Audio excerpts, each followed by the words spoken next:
पिछली बार अचानक से पूरे शहर की पुलिस मेरे पीछे पड़ गई थी और काफी भागम-भाग के बाद आखिरकार मैं पकड़ा जाता हूँ। लेकिन पुलिस स्टेशन में इंस्पेक्टर साहब मुझे ऑफर देती है कि अगर मैं उनके लिए काम करता हूँ तो वो मेरे सारे क्राइम्स को माफ कर देंगे और उनकी बात मानते हुए मैं एक पुलिस वाला बन गया था। तो आज मेरा पुलिस ऑफिसर की जॉब पे पहला दिन था और मुझे हाईवे पेट्रोल ऑफिसर बनाया गया था। शुरुआत में तो मैं पुलिस ऑफिसर बन के काफी ज्यादा एक्साइटेड था, लेकिन धीरे धीरे मेरी एक्साइटमेंट सारी की सारी टाई फिस हो गई, क्योंकि अभी बस मुझे बोला गया था कि जो भी गाड़ी ओवर स्पीड करेंगी या फिर ट्रैफिक रूल्स का वायलेट करेंगी उसे चालान दो। और ये काम मेरे लिए काफी ज्यादा बोरिंग हो गया था। आधे घंटे तक तो मैं बस गाड़ियों को ऐसे ही गुजरते हुए देख रहा था, लेकिन फिर उसके बाद मुझे एक बाइक वाला बिना हेलमेट के दिखाई देता है। तो मैं उसे रुकाने के लिए हाथ दिखाता हूँ और जैसे ही वो बाइक रुकती है तो मुझे पता चलता है कि ये कोई और नहीं बल्कि ये तो जब्बार का बेटा है। और उसके बाद मैं उससे पूछता हूँ कि भाई तुम्हारा हेलमेट कहाँ है? अरे तूने तो 5 करोड़ रुपए जीते थे ना, तू ट्रैफिक वाला कैसे बन गया? भाई क्या तू इसे जानता है? फिर मैं बोलता हूँ कि अगर हेलमेट नहीं है तो तुम्हें चालान भरना पड़ेगा। इतना सुनते ही जब्बार का बेटा बाइक से उतर जाता है और फिर घमंड से मेरे पास आके मुझे बोलने लगता है, ऐसा क्या ज्यादा होशियारी आई है? नहीं मेरी तो यहाँ पे सिर्फ जॉब लगी है।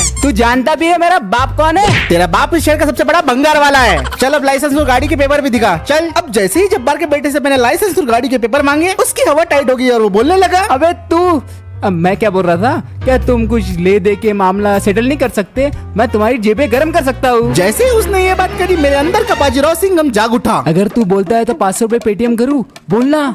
अरे चुप किए बोल। मेरे सर का पारा टोटली गर्म हो चुका था तो मैंने जब्बार के बेटों को एक जोर की रपेट लगा दी और फिर उसके बाद मैंने दोनों को रोड साइड में मुर्गा बनवा दिया। अब किसी भी पुलिस ऑफिसर को रिश्वत देने से पहले ये लोग 4 बार सोचेंगे। साले तूने मुझे गलत जगह फंसा दिया। मुझे क्या पता था इसके अंदर सिंघम आ जाएगा। अब यहाँ पे मैंने इन दोनों का मुर्गा बनाया ही था, तभी मैंने एक ओमनी वाले बंदे को ओवर स्पीडिंग करते हुए पकड़ा और जब मैंने इस गाड़ी के डॉक्यूमेंट चेक करे तो मुझे पता चला कि ओमनी के इंश्योरेंस पेपर एक्सपायर है। मैंने उस बंदे को बोला कि तुम्हारा इंश्योरेंस एक्सपायर है, तुम्हें तो फाइन भरना पड़ेगा। तो ये सुन के वो बंदा बोलने लगा, ओ चीचा इतनी सी बात को इतना काय को लमा रहे तुम? 100-200 लो, बात को खत्म करो। और इतना सुनने के बाद मैंने लिटरली इसकी बात को खत्म ही कर दिया। इसे भी मैंने मुर्गा बना दिया। ओ देखो चीचा गलत करे तुमने। अबे ओ चुप रहे, ज्यादा मत बोल, कहीं अंदर ना डाल दे। मेरा तो यही मानना था कि इन लोगों को जब तक ऐसा सबक नहीं सिखाएंगे ये लोग रिश्वत देना नहीं छोड़ेंगे। लेकिन सिर्फ 5 मिनट के बाद ही मैं एक i20 वाले को पकड़ता हूँ जो कि रैश ड्राइविंग कर रहा था। और जब मैंने उस बंदे से कुछ सवाल किए तो उसने कुछ ऐसे जवाब दिए, आपका ड्राइविंग लाइसेंस कहाँ है? सिस्टम। आपकी आरसी कहाँ है? सिस्टम। आपका इंश्योरेंस कहाँ है? सिस्टम। पीयूसी है? सिस्टम। नंबर प्लेट क्यों नहीं है गाड़ी पे? सिस्टम है। रात को खाने में क्या खाते हो? सिस्टम भाई सिस्टम। सिस्टम पे सिस्टम सिस्टम।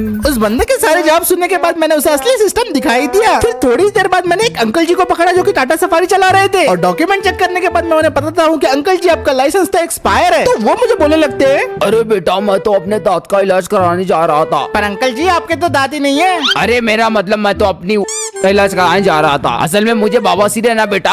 ये सुन के मैं अंकल को बोलता हूँ कि मैं आपकी तकलीफ को समझ सकता हूँ, लेकिन आप अपने टाटा सफारी को कुछ ज्यादा ही स्पीड में भगा रहे थे और लाइसेंस एक्सपायर होने की वजह से आपको फाइन तो भरना ही पड़ेगा। इतना सुनते ही अंकल बोलने लगते हैं, अरे बेटा क्या बुड्ढे पे जुल्म करते हो, कुछ ले दे। नहीं लेन देन की बात से मेरा दिमाग खराब हो जाता है। मैंने इन लोगों को मुर्गा तो बनाया ही था पर साथ ही में सबकी गाड़ियों पे डबल फाइन लगा दिया था और मुझे उम्मीद थी कि इसके बाद से अभी लोग सुधर जाएंगे। लेकिन तभी मुझे इंस्पेक्टर साहब का कॉल आता है और जैसे ही मैं फोन उठाता हूँ तो इंस्पेक्टर साहब मुझे बोलने लगते हैं, हेलो मूसा, हाईवे 44 पे तेज रफ्तार से एक ट्रक आ रहा है और हमें शक है कि उसके अंदर चोरी का सामान है। उस ट्रक को रोको और पूछताछ करो। ये सुन के मैं इंस्पेक्टर साहब को बोलता हूँ कि आप फिक्र मत कीजिए, जैसी वो ट्रक आएगा मैं उसकी सारी जानकारी आपको दे दूंगा। ओके मूसा, ठीक है। और इतना बोल के इंस्पेक्टर साहब अपना फोन रख देते हैं। फोन रखने के बाद मैं अब उस ट्रक का इंतजार कर रहा था और लगभग 10 मिनट इंतजार करने के बाद मुझे हाईवे पे दिखाई देता है एक तेज रफ्तार से आता हुआ ट्रक और उसे देख के मैं समझ गया था कि यही वो ट्रक है जिसे इंस्पेक्टर साहब ने रोकने को बोला था। उसकी चेकिंग करने के लिए मैं उसे हाथ दिखा के रोकने के लिए बोलता हूँ पर वो ट्रक वाला अपनी स्पीड कम करने के लिए तैयार ही नहीं था और फिर वो होता है जो मैंने सोचा भी नहीं था।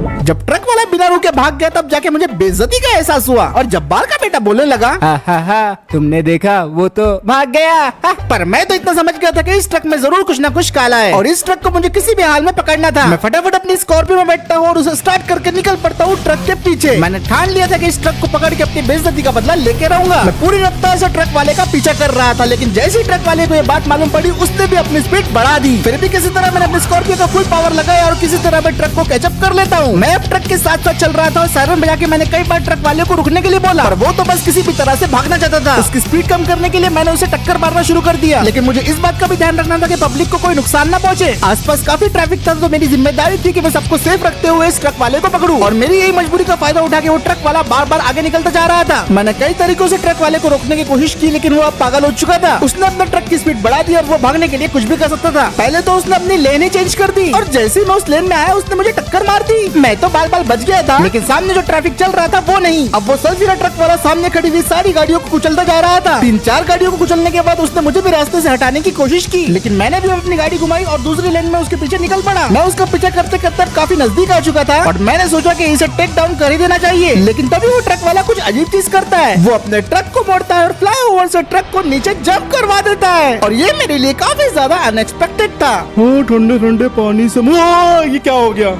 और फिर वो ट्रक क्रैश होके नीचे गिर जाता है। ये देखते ही तुरंत मैं अपने गाड़ी को रोकता हूँ और उतर के देखता हूँ कि असल में क्या हुआ। थोड़ा आगे जाने के बाद मुझे दिखता है कि ट्रक डैम के नीचे वाले हिस्से में गिरा हुआ है, तो मैं फटक से अपनी स्कॉर्पियो को लेकर डैम के नीचे वाले हिस्से में पहुंच जाता हूँ और थोड़ी दूर चलने के बाद फाइनली मुझे वो ट्रक मिल ही जाता है। फिर उसके बाद मैं अपनी गाड़ी को रोकता हूँ और गाड़ी से उतर के सब कुछ चेक करने लगता हूँ। अब जैसे मैं ट्रक के पास पहुंचा वैसे मैंने ड्राइवर को ढूंढना शुरू कर दिया था, लेकिन जैसे की मुझे उम्मीद थी ड्राइवर ट्रक छोड़ के ऑलरेडी भाग चुका था और वो मेरे हाथ से निकल गया। लेकिन हैरानी की बात तो ये थी कि इस ट्रक में बहुत सारे सोने के बिस्किट थे, जो कि एक्सीडेंट की वजह से इधर उधर बिखर गए थे। देख के तो ऐसा लग रहा था कि ये सारा की सारा इलीगल सोना है जिसे स्मगल करके ले जाया जा रहा था। उसके बाद मैं इंस्पेक्टर साहब को फोन लगा देता हूँ, सारी सिचुएशन बता देता हूँ। सारी बातें सुनने के बाद इंस्पेक्टर साहब मुझे बोलते हैं, बहुत अच्छे मूसा, अच्छा काम कर रहे हो। बैकअप पहुंच ही रहा है, तुम अपनी पोजीशन पे वापस जा सकते हो। और इतना बोल के इंस्पेक्टर साहब फोन रख देते हैं। इस चीज में तो मुझे मजा आ गया था, लेकिन अब मैं फिर से वापस आ गया था नॉर्मल चालान काटने के लिए। और वापस आते ही मैंने 5 गाड़ियों को पकड़ लिया था। किसी पे नंबर प्लेट नहीं थी, कोई ओवर स्पीडिंग कर रहा था, कोई रैश ड्राइविंग कर रहा था और कोई ओवरलोडिंग कर रहा था। अरे साहेब गाड़ी छोड़ दो ना प्लीज। पहले मुझे ये बात बताओ कि बिना नंबर की गाड़ी क्यों चला रहे थे? कहीं ये गाड़ी चोरी की तो नहीं है? अरे साहब नहीं, मैं तो ऑफरोडिंग करने गया था इसलिए मेरी प्लेट टूट गई। प्लीज मेरी गाड़ी को मत चीज करना भाई। ये सुन के मैं उसे बोलता हूँ कि अपनी गाड़ी के पेपर्स बताओ, लेकिन तभी मेरी गाड़ी के रेडियो से ये आवाज आती है, हेलो, बीच की तरफ से कॉल रिसीव हुई है, कुछ लोग एक लड़की को छेड़ रहे हैं। मैं बीच के एरिया के काफी पास था तो मैंने सोचा कि मुझे जाना चाहिए। ओ साहेब मेरी गाड़ी, ओ साहेब। मैं सभी लोगों को वही रखने के लिए बोलता हूँ और फटक से अपनी गाड़ी में बैठता हूँ और गाड़ी को स्टार्ट करके निकल पड़ता हूँ बीच की तरफ। मैंने सोच लिया था कि जो भी ये गंदी हरकत कर रहा हूँ मैं उसके साथ ऐसा सुलूक करूंगा कि उसके आने वाली 4 नस्लें मेरा नाम सुन के कांप जाएंगी। और मैं पूरी रफ्तार से फिर बीच की तरफ निकल पड़ा और यहाँ बीच में कुछ लफंगे अपनी थार से एक लड़की को परेशान कर रहे थे। नहीं,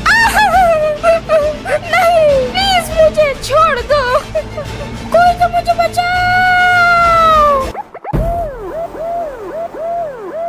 सिर्फ 5 मिनट ड्राइव करने के बाद मैं बीच के ऊपर पहुंच जाता हूँ और गाड़ी से उतर के मैं देखता हूँ कि थार में कुछ गुंडे बैठे हुए हैं और वो एक लड़की को परेशान कर रहे हैं। ऑफिसर प्लीज मेरी मदद कीजिए। ये देखते ही मेरा दिमाग खराब हो जाता है और मैं गुंडों की तरफ देख के बोलता हूँ कि तुम सभी लोगों को अरेस्ट किया जाता है। पर वो सारे के सारे गुंडे एकदम बेशरम थे। अपनी गलती मानने के बजाय उन सभी का लीडर चौड़ में मेरे पास आता है और मुझे बोलने लगता है, क्यों रे इंस्पेक्टर, बहुत मस्ती चढ़ी है कह रहे तेरे को। ये सुन के मैं उसे बोलता हूँ कि तुम्हें गिरफ्तार किया जाता है, लेकिन फिर भी वो बोलता है, तेरे जैसा कानून का टट्टू मुझे गिरफ्तार करेगा?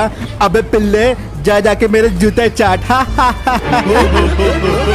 ये सुन के मुझे बहुत ज्यादा गुस्सा आ गया था। मैंने फटक से अपना हाथ उठाया और इसके जोर से रपेट लगा दी और वो बंदा गिरते ही नीचे बेहोश हो गया। बाप रे, इसने तो बॉस पे हाथ उठा दिया। इनके बॉस को ठिकाने लगाने के बाद मैं फौरन थार की तरफ भागता हूँ और उसका दरवाजा खोल के सबसे पहले तो जो गाड़ी चला रहा था उसको बाहर खींचता हूँ और उसके बाद मैं उसे धड़ाधड़ सूतना शुरू कर देता हूँ। पंचेस, लाता, घुस्से मुझे हर जगह मारता हूँ और उसे बहुत बुरी तरीके से बेहोश कर देता हूँ। फिर दूसरे बंदे को मैं गाड़ी से खींच के बाहर निकालता हूँ और वो तो एक ही मुक्के में सो गया था और उसे भी मैंने ठिकाने लगा दिया था। लेकिन जब मैं उन्हें हथकड़ी लगाने गया उनका बॉस साला फिर से उठ गया और वो मुझे मारने लगा। उसने थार पे मुझे टिका दिया था, लेकिन मैंने उसे पलट के वार किया और उसे घुसे मारना शुरू कर दिया। दूसरा घुसा खाने के बाद वो जमीन पे गिर गया था, लेकिन वो लड़ना छोड़ नहीं रहा था। वो काफी गुस्से से मुझे मारा जा रहा था और पूरी तरीके से बौखला चुका था। मैंने एक एक करके उसके सारे पंचेस को डॉज कर दिया और वक्त था अब इस खेल को खत्म करने का। मैं भागते हुए उसके पास गया, उसे कंधे पे उठा दिया और दे दिया उसे एक एटीट्यूड एडजस्टमेंट और फिर दे दी मैंने उसे एक एक्स्ट्रा किक जिससे वो दोबारा उठ नहीं पाया। और फाइनली अब वक्त आ गया था इस लफंगे को हथकड़ी लगाने के लिए। सक्सेसफुली हथकड़ी लगाने के बाद वहाँ के सारे लोग मेरी वाहवाही करने लग रहे थे। वाह क्या बात है, शुक्रिया शुक्रिया ऑफिसर, इन दरिंदों से आपने मेरी जान बचा ली। वाह क्या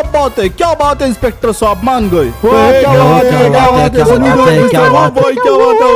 और जब सारे लोग मेरी तारीफ कर रहे थे मुझे लिटरली एक हीरो वाली फीलिंग आ रही थी। फिर उसके बाद मैंने लफंगों को गाड़ी में हथकड़ी पहना के बैठा दिया और अपनी गाड़ी में बैठा, गाड़ी को स्टार्ट किया और सीधा निकल पड़ा पुलिस स्टेशन की तरफ। ये लफंगे अब लंबे टाइम के लिए जेल में जाने वाले थे और मैं तो चाहता था कि इन्हें कम से कम 10 साल की सजा हो ताकि ये दोबारा किसी लड़की के साथ ऐसा ना करे। अरे इंस्पेक्टर, तूने अपन को पकड़ के बहुत गलत काम किया रे। अरे भाई रहने दो उसे और मत भड़काओ यार प्लीज। फाइनली फिर आधा घंटा ड्राइव करने के बाद हम पुलिस स्टेशन पहुंच जाते हैं और मैं सारे लफंगों को जेल में डाल के आ जाता हूँ। अब उन्हें जेल में डालने के बाद जब मैं वापस वापस रिटर्न आ रहा था, तभी मुझे दिखाई देता है कि एक बेवड़ा रास्ते के बीचों बीच अपनी गाड़ी बंद करके बैठ गया है। मैं फौरन अपनी गाड़ी रोकता हूँ और सायरन चला के उसे वहाँ से हटाने की कोशिश करता हूँ, लेकिन वो हटने का नाम नहीं ले रहा था। तो मैं गाड़ी से उतर जाता हूँ और सीधे चलते हुए इस बंदे की तरफ जाने लगता हूँ। उस बंदे के ऐसी बीच में गाड़ी खड़ी करने की वजह से बहुत ज्यादा ट्रैफिक जाम हो रहा था। तो फिर मैं फौरन उस बंदे के पास पहुंचता हूँ और उसे बोलता हूँ कि यहाँ पे बीच में क्यों बैठे हो, जल्दी से अपनी गाड़ी हटाओ वरना तुम्हें अरेस्ट कर लिया जाएगा। तो वो बंदा मुझे बोलने लगता है, कर लो मेरे को अरेस्ट कर लो भाई, मेरे को जोड़ के चले गई, वो मेरे को जोड़ के चले गई जी। डाल दे मेरे को जेल में, डाल दे मेरे को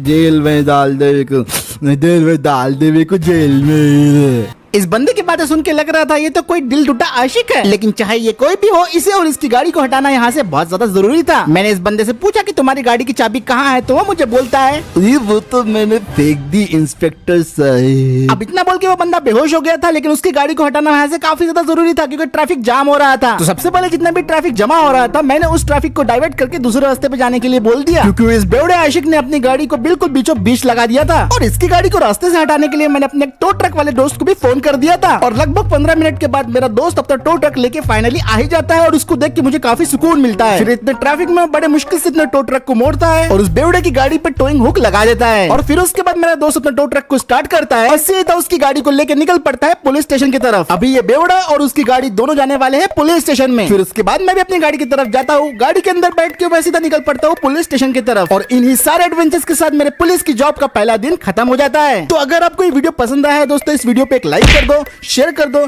चैनल को देख रहे हो पहली बार तो सब्सक्राइब जरूर कर देना। जल्दी से 12,000 लाइक्स कर दो नेक्स्ट वीडियो के लिए और कमेंट करके बताओ कि ये सीरीज आपको कैसी लग रही है। और मैं मिलता हूँ आपसे अगले वीडियो में।